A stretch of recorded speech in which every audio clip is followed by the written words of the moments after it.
Agradezco a todos los hermanos quienes se dieron a la tarea de orar por mí y sin duda el Señor tiene su premio.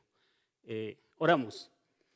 Padre bendito, una vez más, Señor, estamos delante de tu presencia con el gozo, sintiéndonos privilegiados, Señor, por tener en nuestras manos tu palabra a través de un libro que es la Biblia. Y queremos, Señor, en esta hermosa mañana que sea tu Espíritu Santo el quien nos redarguya, el quien confronte nuestra manera de vivir con tu voluntad, y queremos, Señor, salir edificados. Dios, te ponemos este tiempo en tus manos, que sea tu Espíritu Santo el quien hable a través de mi voz. Por Cristo Jesús te lo suplicamos y te damos gracias. Amén. Amén. Bien, hermanos, pues hoy nos toca iniciar el libro de Filipenses. Me toca la salutación o el saludo especial del apóstol Pablo a la iglesia de Filipos. Y es muy breve, como ustedes ven, son 2 versículos de la cual tenemos que explorar qué nos quiso decir o qué nos quiere decir nuestro Dios a través del apóstol. ¿Sí? Escribí mucho sobre la historia, sobre el contexto histórico de esta ciudad y en realidad acabé un poco confundido, pero les voy a leer así brevemente lo que aparece aquí en mi Biblia. ¿Quién es el autor? El autor es nuestro Dios. Claro que el quien escribe es el apóstol Pablo y a él se le atribuye la autoría. La fecha de escritura fue entre el año 60 y 62 después de Cristo. Los destinatarios es la iglesia de Filipos. Dice, cuando Pablo llega a Filipos, a Macedonia, en su segundo viaje misionero, no hay suficientes judíos para una sinagoga, de manera que establece una iglesia predominante gentil. Estos creyentes ocupan un lugar especial en el corazón de Pablo, pues en varias ocasiones dieron ayuda financiera al ministerio del apóstol sin que les fuera solicitada. Después de llevarle a Pablo las ofrendas más recientes de la iglesia en Filipos, Epafrodito se enferma gravemente. Cuando se recupera, Pablo envía esta carta a los filipenses por medio de él para agradecerles y para fortalecer el fundamento de estos creyentes en Cristo.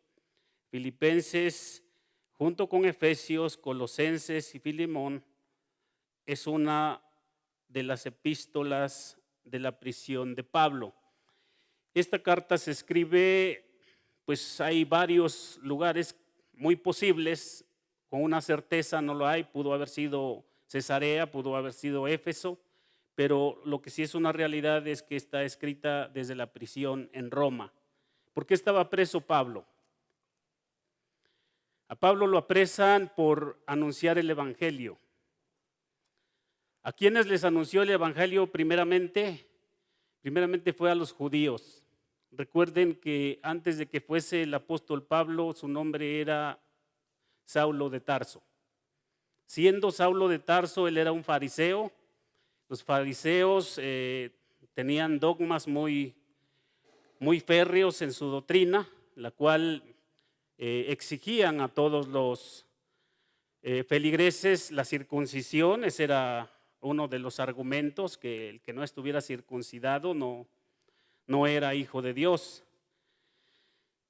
Otro de los argumentos era la dieta. Ellos eran, pues quiero pensar que vegetarianos, ellos no comían carne, se sentían inmundos cuando comían carne Y así una serie de cosas por las cuales el después apóstol, siendo Saulo de Tarso, se convierte en perseguidor de la iglesia de Cristo. Sí, recordemos que al principio fue a los primeros a quienes trató de evangelizar el apóstol, al grado de causar gran enojo entre los fariseos, y estos quisieron lincharlo, y los mismos discípulos de Jesucristo le ayudaron a escapar, bajándolo por los muros en una canasta, y él huyó. Eso es en breve la historia del apóstol Pablo. Después empieza sus viajes misioneros, y en el segundo viaje misionero llega a Europa, y es precisamente en este lugar donde forma una iglesia. Su misión de Pablo era solamente evangelizar y formar los grupos, y asignaba a una persona para pastorear, para dirigir esa iglesia. Entonces, aquí tenemos un grande ejemplo de lo que viene siendo la evangelización. Ya lo hemos visto en varios discipulados, el ejemplo de lo que viene siendo la evangelización, ¿sí? Él formaba los grupos de cristianos, los dejaba bien establecidos, y él proseguía su camino a la siguiente ciudad, al siguiente pueblo, anunciando las buenas nuevas de salvación para que la gente fuese salva. Pero en esta ocasión, estando en prisión, él escribe una carta, es a la iglesia de Filipos, a los filipenses, ¿sí? Y quiero iniciar explorando palabra por palabra, porque tiene una profundidad este saludo, hermanos. Voy descubriendo que tiene que ver con la santidad, tiene que ver con la eclesiología. ¿Qué es la eclesiología? Es un derivado de la teología cristiana, donde se establece cómo debe de estar establecida una iglesia. Veremos brevemente, claro que este es un estudio muy profundo en el cual nos llevaría mucho tiempo. Yo siempre en mi preparación de mensajes trato de que ustedes presten la mayor atención posible, no llegando a dormirlos. Si alguien se duerme, sí lo voy a mencionar y le voy a hacer una pregunta a ver si está aquí con nosotros. Entonces pónganse abusados. Ese es uno de mis peores defectos, que me gusta exhibir a los que se duermen. Si le ven cerrando los ojos al hermano Max, él no está durmiendo, él está orando. Así es que él queda exento de esto. Bueno, Pablo y Timoteo, siervos de Jesucristo, a todos los santos en Cristo Jesús que están en Filipos, con los obispos y diáconos, gracia y paz a vosotros de Dios nuestro Padre y del Señor Jesucristo. Esta es la lectura. Iniciamos. Pablo y Timoteo. Si se supone que es una carta del apóstol Pablo a la iglesia de Filipos, ¿ustedes por qué creen que incluye a Timoteo? Sin duda es un compañero de misión, un compañero de propagar la palabra de Dios, y sin duda está con él. Muchos aseguran que es posible que Timoteo estuviera escribiendo porque él estaba atado a las cadenas y no podía escribir. Cualquiera que haya sido el asunto, sin duda, Timoteo tiene pues la ventaja de ser nombrado en esta parte de la carta porque estaba con Pablo y sin duda había contribuido a la propagación del evangelio, ¿verdad?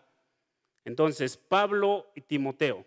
Y esto lo podemos ver en el versículo 3 y 4, Porque dice, doy gracias a mi Dios. Está hablando en singular. En el versículo 4 dice, siempre en todas mis oraciones rogando con gozo. Ahí nos damos cuenta exactamente que la carta está escrita directamente del apóstol Pablo. Timoteo es mencionado solamente como compañero de Pablo. Timoteo está siendo nombrado en esta primera parte como compañero de Pablo. Dice Pablo y Timoteo, siervos de Jesucristo. La palabra siervos en el primer siglo se refería principalmente a un esclavo. Un esclavo que estaba al servicio de su amo. El siervo en griego dice que se pronuncia doulos o doloi. Y son esclavos, en este caso, esclavos voluntarios de su amo, que es nuestro Señor Jesucristo.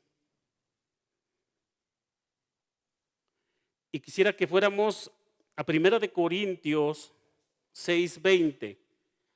Ahí tenemos una referencia de lo que viene siendo ser esclavo. No pierdan de vista ahí su libro de Filipenses porque vamos a regresar de inmediato.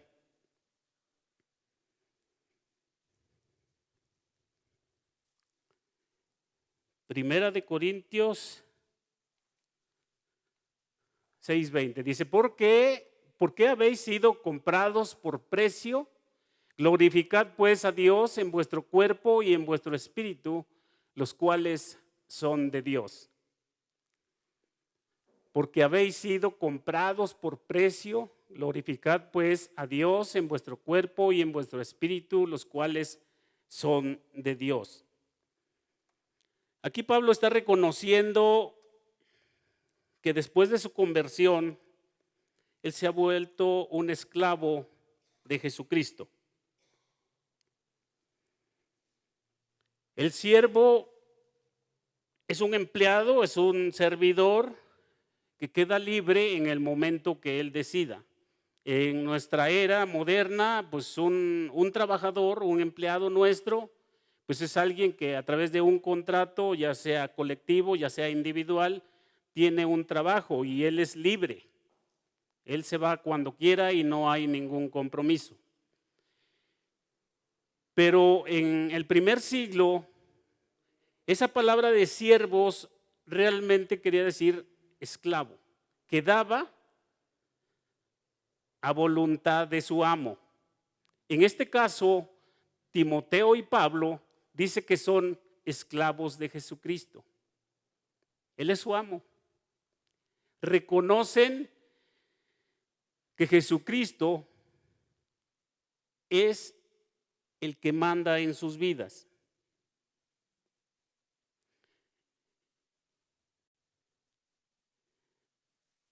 El esclavo no tiene voluntad propia, toda la voluntad queda a disposición de su amo. Ahora, quisiera que fuésemos algunos pasajes, pero quiero mencionar que Dios les llamó siervos a los primeros hombres de Dios. Hablemos de Moisés, de Josué, de David, Salomón. A todos los profetas Él les llamó siervos.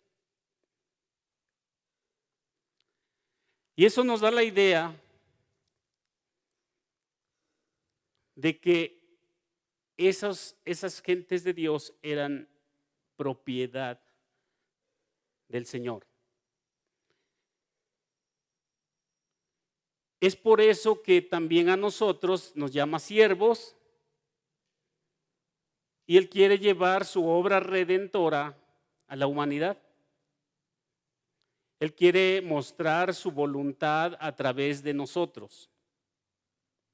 Un esclavo no tiene su voluntad propia. Si bien es cierto, Jesucristo es nuestro amigo, es nuestro Salvador, pero también es nuestro amo. Cuando nosotros le entregamos nuestra vida a Jesucristo, le dijimos, tú eres mi Señor.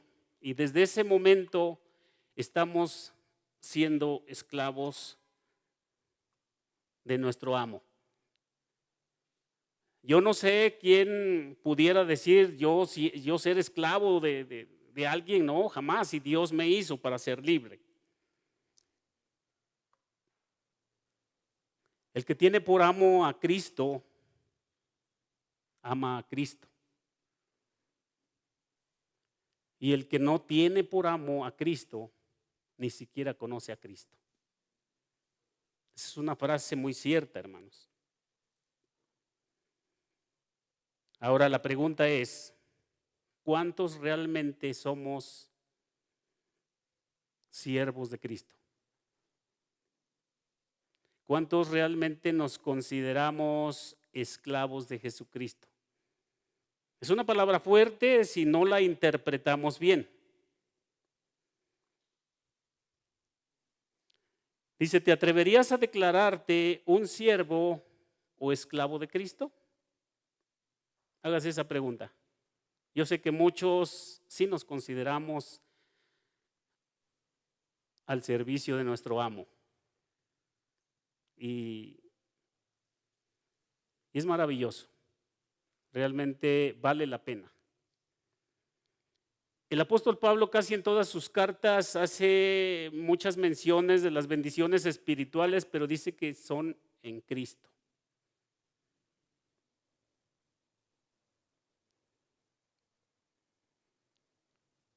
Sigamos, dice, a todos los santos en Cristo Jesús. Eso dice el final del primer versículo. Dice, a todos los santos en Cristo Jesús. Quiero dividir esta frase en dos. Santos. En griego, ¿qué significa? Agios. Algo diferente a los demás.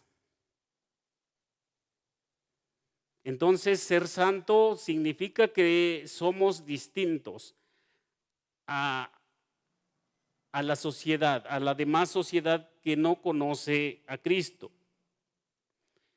Estamos apartados para Dios. Un ejemplo de santidad, recordemos el templo de Salomón, que era realmente el templo de Dios, pero en la Biblia lo conocemos como el templo de Salomón. El templo de Salomón se dividía en varias partes, pero habían tres principales: el atrio, el lugar santo y el lugar santísimo. Desde ahí ya el Señor Dios estaba estableciendo la santidad. ¿Quiénes podían entrar al lugar santísimo? Dice que solamente entraba el sacerdote una vez al año para pedir perdón por los pecados del pueblo. En el lugar santísimo. En el lugar santo era el lugar donde estaban todas las ofrendas que iban a ser ofrendadas en el lugar santísimo. ¿Qué se escondía en el lugar santísimo? Digo escondía porque había un velo. Imaginemos esto, había un velo donde del lugar santo no se podía ver el lugar santísimo. Se dice que el sacerdote que entraba le tenían que amarrar una cuerda y solamente así podía entrar.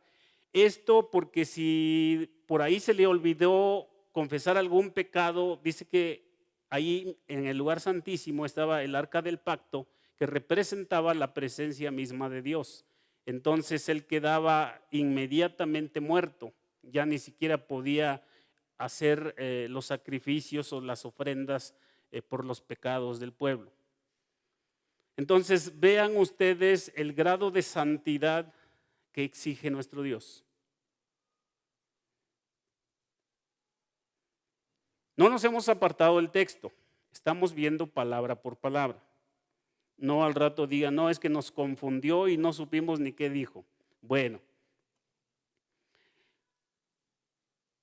somos algo diferente a los demás, apartados para Dios.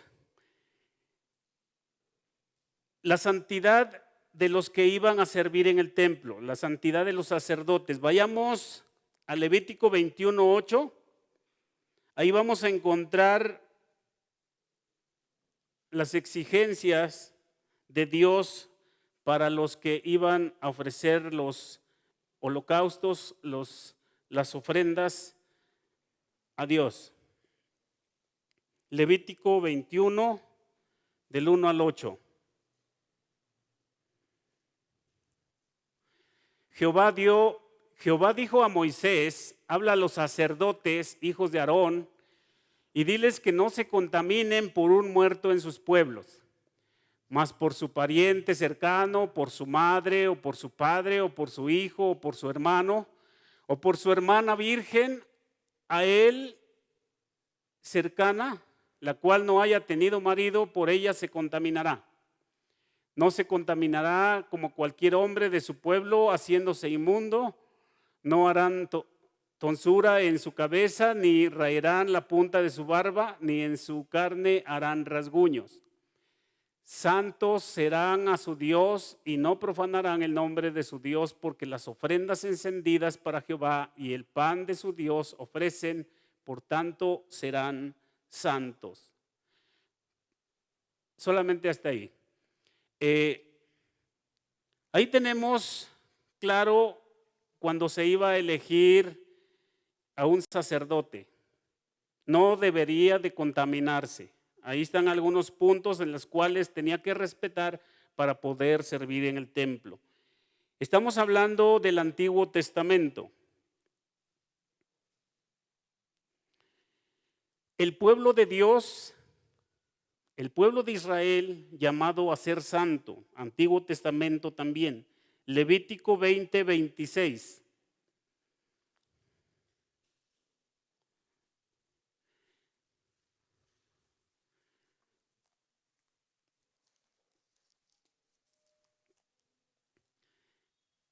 Habéis pues de serme santos, porque yo Jehová soy santo, y os he apartado de los pueblos para que seáis míos.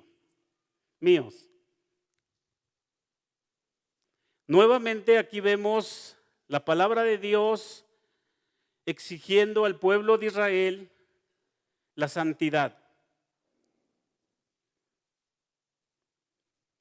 Entonces, si regresamos a nuestro versículo, dice: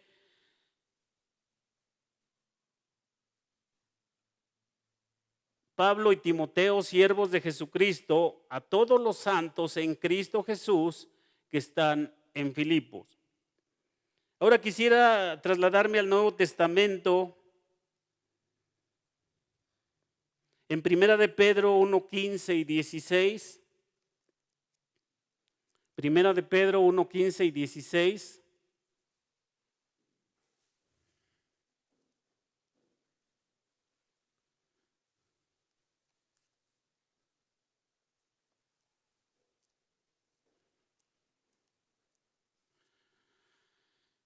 Sino como aquel que os llamó a ser santos, sed santo también vosotros, santos en toda vuestra manera de vivir. Aquí dice el versículo 16, porque escrito está: sed santos, porque yo soy santo. Aquí nuestro Dios le está pidiendo a las iglesias su santificación. Tenemos que estar separados del pecado, ser diferentes a la sociedad. Tenemos que buscar nuestra santidad, nuestra santificación cada día para ser agradables a Dios, porque dice: sed santos, porque yo también soy santo.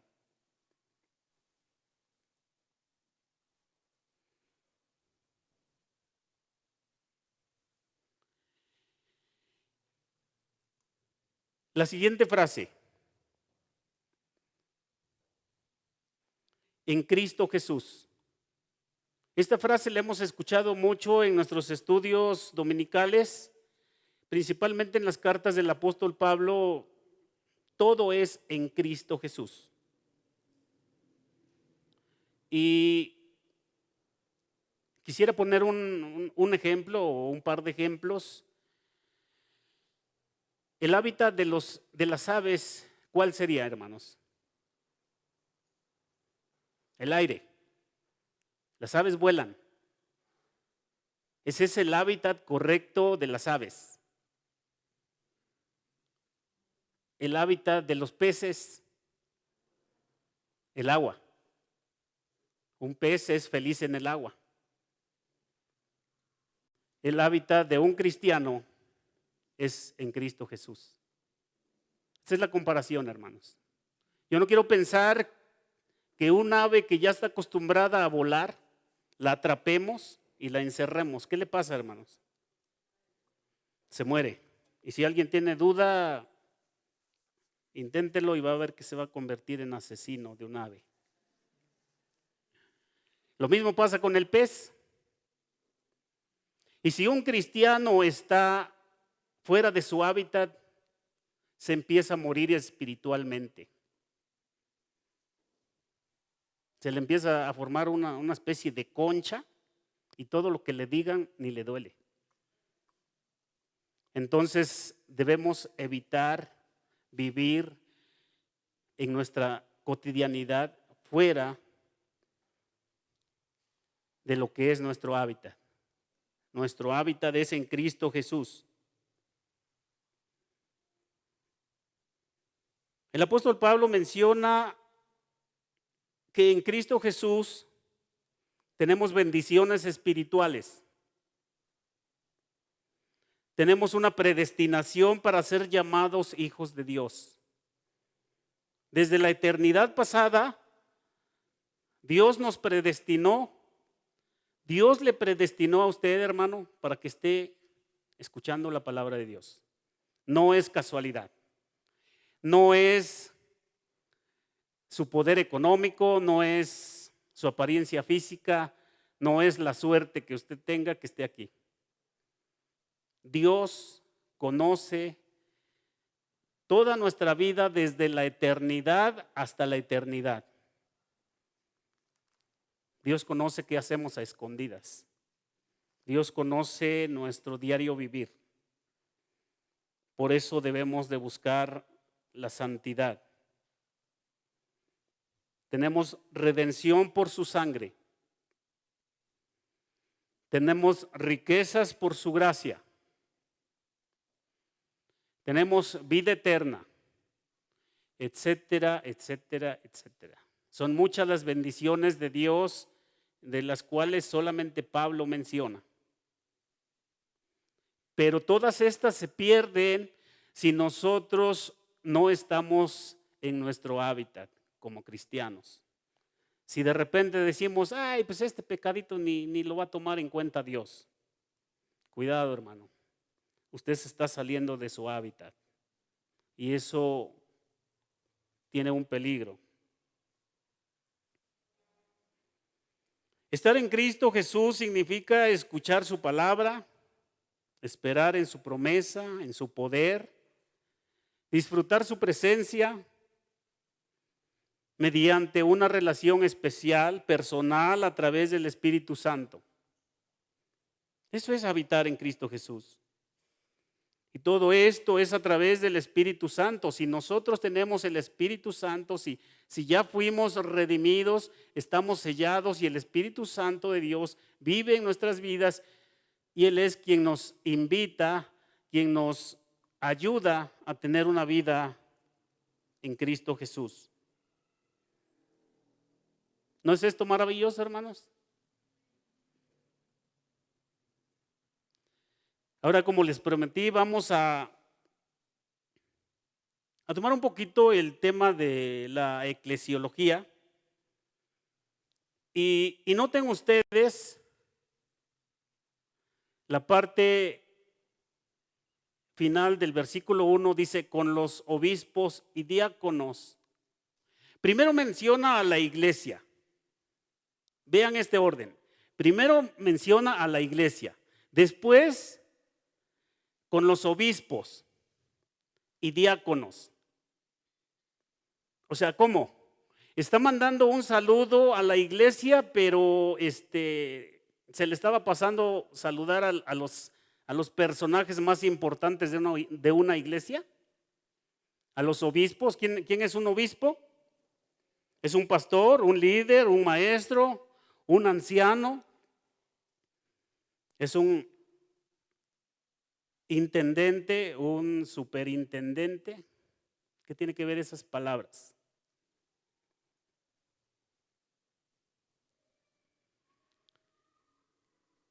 A los obispos y diáconos. Vamos a ver quién es un obispo. Vamos a 1 Timoteo 3, 1, 7.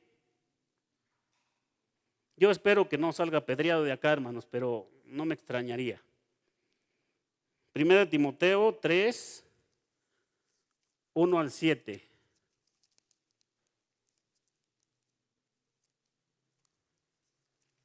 Bueno, ya está ahí. Palabra fiel.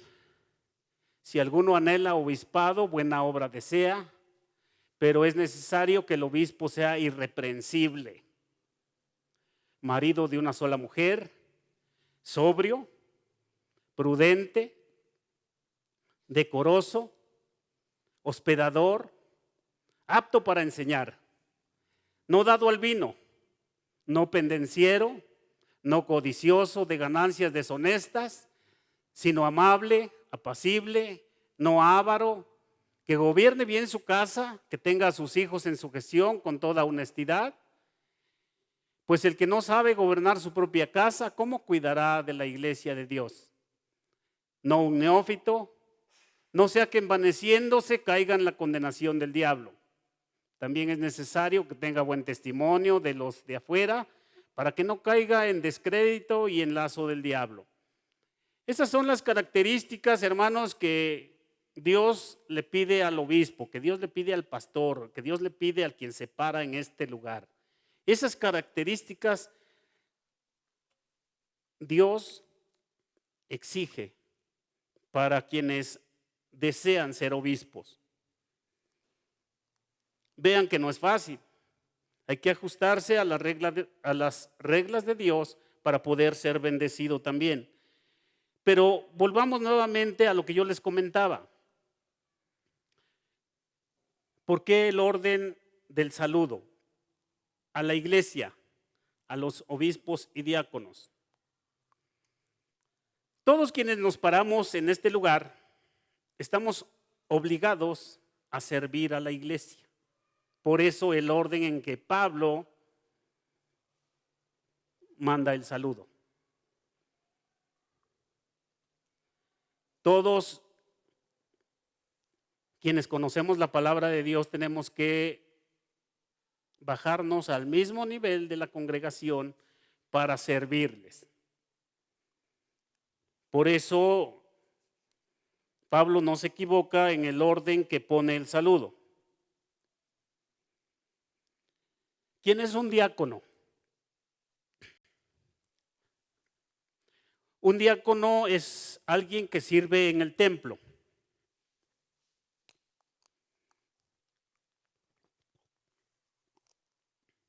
Es un servidor general. ¿Cuáles son sus funciones? Encargado del aseo, los ujieres, maestras de niños, los músicos, quienes operan los medios de comunicación digitales, quienes leen la palabra de Dios aquí en el púlpito, quienes dirigen una reunión, quienes comparten los elementos en la Santa Cena, quienes levantan la ofrenda. En fin, hay muchas labores del diaconado aquí en la iglesia. Y quisiera nuevamente que fuésemos a 1 de Timoteo.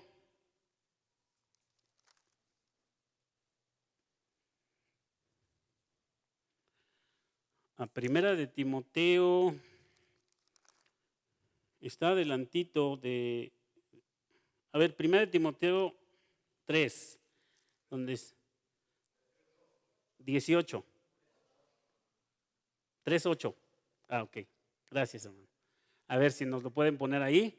Dice así, dice, los diáconos asimismo deben ser honestos, sin doblez, no dados a mucho vino, no codiciosos de ganancias deshonestas, que guarden el misterio de la fe con limpia conciencia. Y estos también sean sometidos a prueba primero y entonces ejerzan el diaconado. Si son irreprensibles, las mujeres asimismo sean honestas, no calumniadoras, sino sobrias, fieles en todo. Los diáconos sean maridos de una sola mujer y que gobiernen bien sus hijos y sus casas. Ahí hay algunas condiciones en las cuales podemos nosotros ver si nos estamos ajustando a las labores que nos están encomendando en la iglesia, hermanos. Cualquier labor en esta iglesia es una labor de las cuales nosotros vamos a dar cuentas en la eternidad. Si a usted le pesa mucho venir a hacer el aseo, hermano, hable con los encargados y no esté cargando sobre sus hombros algo que a usted le pesa hacerle para el Señor. Si bien son trabajos materiales, hermanos, vamos a rendir cuenta de ellos, porque de eso sí nos va a tomar cuentas el Señor.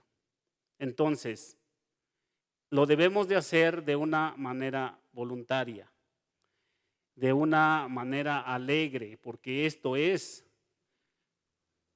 para el Señor.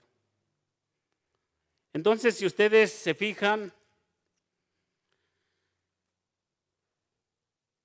el apóstol Pablo manda el saludo a la iglesia y posteriormente a los obispos y a los diáconos.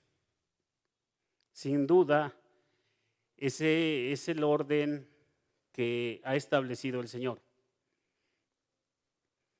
El Señor Jesucristo nos puso con su ejemplo de vida aquí en la tierra que tenemos que servir. Y Él vino a servir, Él vino a servirnos a tal grado que tuvo que ofrecer su propia vida en la cruz del Calvario para la remisión de nuestros pecados, para que nosotros seamos libres de la condenación del pecado y solamente a través de Cristo tengamos el derecho de ser llamados hijos de Dios y herederos de la vida eterna. Esto es hermoso, hermanos, es maravilloso.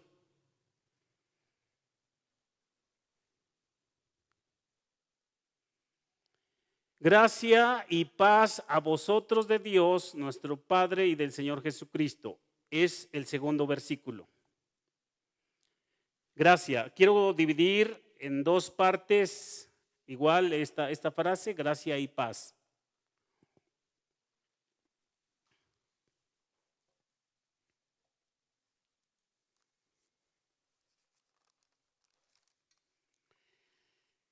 Gracia y paz.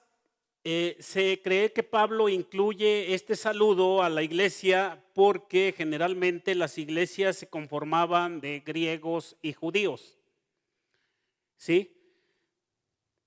La palabra gracia es un saludo griego y significa gozo, placer, belleza, gracia. Es un saludo griego. La palabra paz es un saludo judío, que significa bienestar total, paz en Cristo Jesús. Entonces, cuando dice gracia y paz, se está refiriendo a judíos y griegos, a judíos y gentiles. Recuerden que los gentiles eran aquellos que no pertenecían a la nacionalidad judía.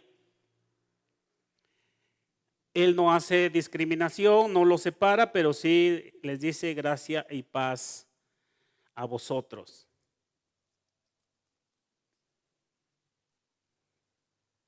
Por otro lado, todos los cristianos o todos los que se dicen cristianos, si no tienen paz, es una alarma de que tal vez no hayan recibido la gracia. ¿Y cuál es la gracia? El regalo de la salvación. Estamos en el tiempo de la gracia, donde ser salvo ahorita no cuesta nada, no tiene un costo. Ya el costo ha sido pagado y es muy alto ese costo. Cualquiera que tenga dinero, todo su dinero no le serviría para pagar su salvación. Así es que quien se jacte de tener dinero, mejor resérvese esa jactancia. Todo el dinero del mundo no alcanzaría para pagar su salvación. Jesucristo ya pagó esa deuda con su sangre en la cruz del Calvario. Murió por nuestros pecados.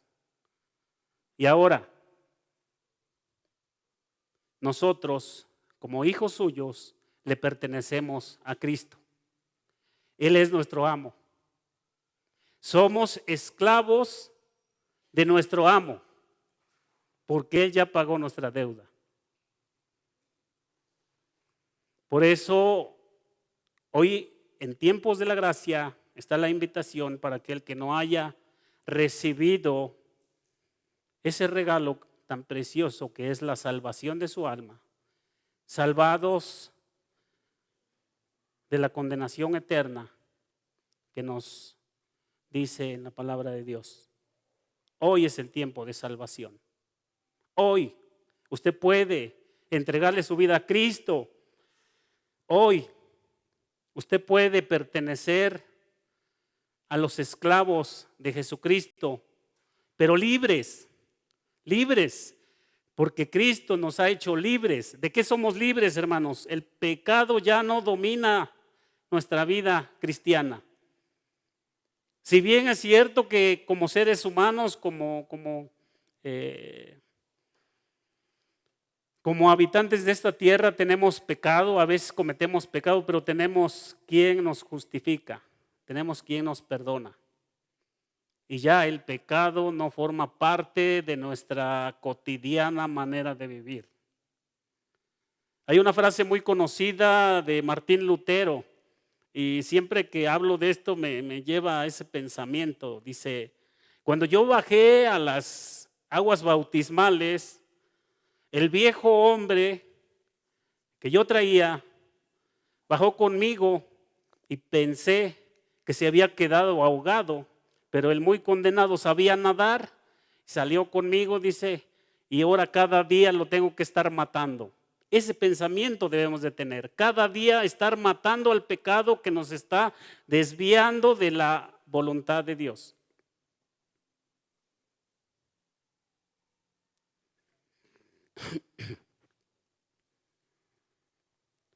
Solo podemos experimentar la paz y la gracia de Dios fue dada a través de nuestro Señor Jesucristo. Solamente podemos experimentar paz en nuestro corazón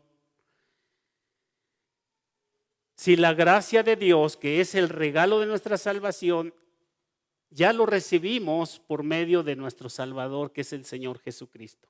En ese momento, hermanos, le dijimos que pasa a ser el Señor de nuestra vida, es el quien va a dominar nuestra vida o nos va a ayudar a dominar el pecado para llegar con Él a la eternidad. Se mencionaba que la eternidad de un cristiano comienza desde su conversión. Desde allí usted empieza la eternidad con Dios. Muchas veces somos malagradecidos con Dios y nos separamos porque el hermano ya no me vio bien, porque me regañó, porque tuvo problemas conmigo. ¿Yo para qué voy a la iglesia? No tiene caso. Yo me quedo así, al cabo ya soy salvo. Tenga cuidado, hermano, porque a lo mejor ni salvo es.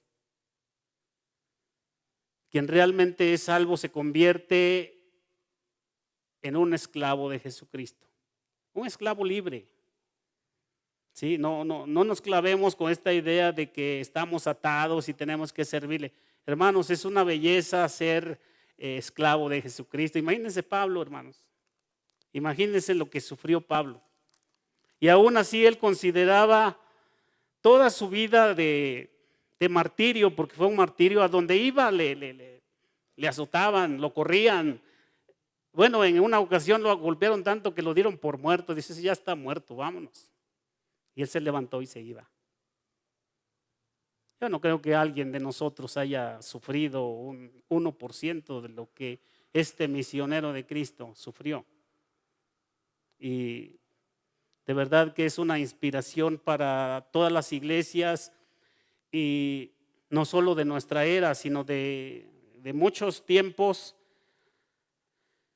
Ha sido inspiración. Él escribió una tercera parte de la Biblia, inspirado por Dios. Y sin duda fue un esclavo de Jesucristo. Voluntario, no forzoso. Dice que en la antigüedad un esclavo, cuando ya quedaba en libertad, pero el esclavo ya se había adaptado a la vida de su amo y le decía: oye, amo, yo quiero seguir siendo tu esclavo. Bueno, pues dice que le perforaban el oído y le ponían por ahí un arete, y así lo identificaban que ese esclavo pertenecía a su amo, pero pues era libre, un esclavo libre. No se vayan a perforar el oído, hermanos. No se vayan a perforar el oído. Esto pasó en la antigüedad. Estamos viviendo una época moderna. Solamente experimentando la paz a través de nuestro Señor Jesucristo, nosotros podemos disfrutar de las promesas de Romanos 8:28, que dice: y sabemos que a los que aman a Dios, todas las cosas les ayudan a bien. Esto es, a los que conforme a su propósito son llamados. Todas las cosas nos ayudan a bien. ¿Está usted enfermo? ¿Padece necesidad económica? ¿Qué problema tiene? Si usted está en Cristo Jesús, todas estas cosas, dice la palabra de Dios, que le ayudan a bien. Esto es, a los que conforme a su propósito son llamados hijos de Dios. ¿Vale la pena estar en Cristo, hermanos? Claro. Quiero concluir, hermanos, con 5 conceptos extraídos de estos 2 versículos. ¿Se dan cuenta cuán profundo es la palabra de Dios cuando la estudiamos, hermanos? Yo me quedé impresionado. Realmente yo tenía la idea de venir, saludarlos en nombre del apóstol Pablo y despedirme. Pero podemos aprender tantas cosas de parte de Dios a través de Pablo. Los cristianos somos esclavos. 5 conceptos extraídos de estos 2 versículos. Los cristianos somos esclavos voluntarios, libres por Cristo, o de Cristo, esclavos de Cristo. Segundo, los cristianos somos diferentes a la sociedad que no conoce a Cristo. Debemos de marcar esa diferencia, ¿sí? Que nos identifiquen porque somos distintos, no hacemos lo mismo que ellos. ¿Por qué? Porque nuestro amo es Cristo Jesús. Y nuestra vida solamente vive para honrarle a Cristo. 3. Los cristianos nos sometemos a la voluntad de nuestro amo Cristo Jesús. Siempre vivimos en obediencia a Cristo. Esa debe ser nuestra filosofía de cada día. 4. Los cristianos estamos organizados de una manera bíblica para funcionar mejor como iglesia. Diáconos, obispos, hay quienes tengan dones espirituales, y estos los deben de poner al servicio de Dios. Esa es una obra del Espíritu Santo. Y sí hay en la iglesia, hermano. Solamente que a veces por flojera no los ponemos en práctica. Pero Dios ya diseñó cómo debe de funcionar su iglesia. Los obispos, los diáconos, tenemos que trabajar desde abajo para la iglesia. Hermanos, la iglesia no es de los obispos. La iglesia no es de quien predica, la iglesia es de Jesucristo y todos debemos de contribuir. Quinto, la gracia y la paz son la base personal de nuestra relación con Dios. Vamos a experimentar la gracia de Dios si Jesucristo es nuestro Señor, si Jesucristo es nuestro amo. Y solamente de esa forma vamos a ser agradables delante de Dios. Pongamos en práctica, hermanos, estas enseñanzas, porque va a traer bendición a nuestras vidas espirituales y a nuestras vidas materiales, a nuestras vidas cotidianas. Yo creo que el apóstol Pablo emplea estos 2 versículos para decir tantas cosas a la iglesia de Filipos, pero no solamente a ella, dice que a los santos. Entonces, si está hablando a los santos, nosotros estamos considerados santos, y no porque ya no pequemos, hermanos, sino porque estamos separados, apartados para Dios. Por eso somos una iglesia santa. Esta es la iglesia del Señor, hermano. Pónganse de pie, vamos a darle gracias a Dios. Bendito Padre, te damos gracias en esta hora, Señor, porque solamente a través de tu palabra, Señor, podemos comprender cuánto nos amas. Podemos comprender por qué eres nuestro amo, Señor, por qué eres nuestro Señor. Permítenos llevar unas vidas dignas para honrar tu nombre, Señor. Tú conoces nuestra condición, Señor, pero sabemos que tenemos a tu Espíritu Santo en nuestras vidas para redarguirnos, para orientarnos, para guiarnos, para corregirnos, Señor, y llevar una vida agradable delante de ti. Dios, bendícenos a todos en el nombre de Cristo, nuestro Salvador. Amén.